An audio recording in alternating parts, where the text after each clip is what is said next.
Diogo Schelp, seu comentário, meu caro.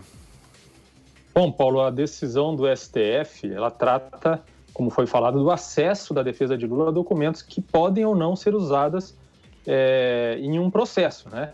Então, isso ainda não foi decidido. Eu achei muito ponderados tanto o voto da Carmen Lúcia, que votou a favor da liberação das mensagens para a defesa do Lula, quanto do Edson Fachin, que votou contra. O argumento da Carmen Lúcia é que se a PF tem acesso aos dados, o juiz tem acesso aos dados e a promotoria tem acesso aos dados, por que a defesa não pode ter?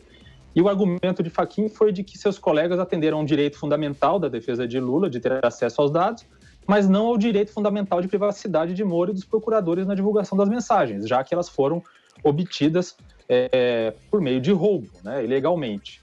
O fato de a defesa ter decidido não usar as mensagens como prova no pedido de habeas corpus de Lula mostra que a validade ou não dessas mensagens como prova ainda é um assunto a ser decidido, né? Por enquanto, tudo que eles conseguiram foi o acesso, não o direito de usar no processo. E iniciar essa discussão agora poderia atrapalhar a estratégia da defesa. Mas eu concordo também que essa decisão vai além de uma estratégia jurídica, né? Além da possibilidade de usar as mensagens no futuro como uma estratégia para anular as condenações da Lava Jato.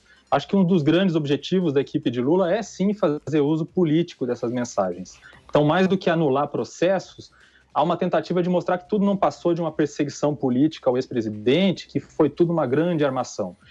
E também tem como objetivo desconstruir a imagem do ex-juiz Sérgio Moro. Quando o Moro saiu do governo no ano passado, petistas e bolsonaristas se uniram nos ataques contra ele. Basta ver as redes sociais naquela época.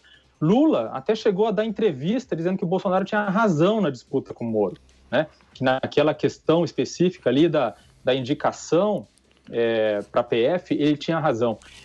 Se colocou do lado e os petistas aproveitaram e desceram o cacete no ex-juiz Sérgio Moro. E os bolsonaristas fizeram o mesmo. Então, sem entrar no mérito se essa alegação é verdade ou não, o fato é que o PT preferia e continua preferindo Bolsonaro a Moro como adversário nas eleições presidenciais do ano que vem. E não há dúvida de que Moro saiu do governo menor do que entrou. E o escândalo da Vaza Jato ajudou muito nisso. As mensagens trocadas nos bastidores entre Moro e os procuradores talvez não seja suficiente para reverter a condenação de corruptos. Afinal, muitos foram condenados em segunda instância, no Tribunal de Porto Alegre, no STJ, ou por outros juízes que não o Moro, mas vão enfraquecer ainda mais as conquistas da operação, com certeza, em termos de luta contra a corrupção no Brasil. E eu achei muito boa, muito interessante, pelo menos, a análise que o ministro Fachin fez na entrevista à Folha. Ele disse que o que está prestes a acabar não é Lava Jato, mas o lavajatismo, né? Gostando-se ou não disso. E ele divide o lavajatismo, ali na visão do Fachin, em dois. O primeiro é o que faz a adoração política à Lava Jato e é incapaz de ver seus defeitos. E o segundo é o lavajatismo, que só vê defeitos na Lava Jato e não vê seus méritos, né? Em meio a tudo isso, eu acho importante analisar o papel do Bolsonaro no enfraquecimento da Lava Jato. Primeiro, pela indicação de Augusto Aras, fora da lista enviada pelo Ministério Público, para o cargo de Procurador-Geral da República. Aras, que tem atuado ostensivamente contra a continuidade da Lava Jato. Hoje mesmo, notícia de quarta-feira, ele enviou à Corregedoria do Conselho Nacional do MP um pedido de investigação contra os procuradores da Lava Jato em Curitiba, justamente amparado nas mensagens roubadas, que mostram a intenção dos procuradores de investigar ministros do STJ. Né? A segunda ação foi a mudança que Bolsonaro fez enfraquecendo o COAF, o órgão de controle de atividades financeiras. O COAF perdeu o poder de investigação quando teve a mudança, inclusive de subordinação.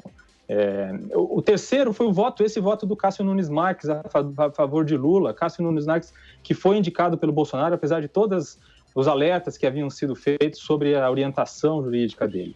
Quarto, o fato de que a PEC de segunda instância, que quase ninguém mais fala, está parada no Congresso. E essa proposta de emenda constitucional permitiria que condenados em segunda instância, como é o caso de Lula e outros criminosos, pudessem ficar presos até esgotarem os recursos em instâncias judiciais superiores.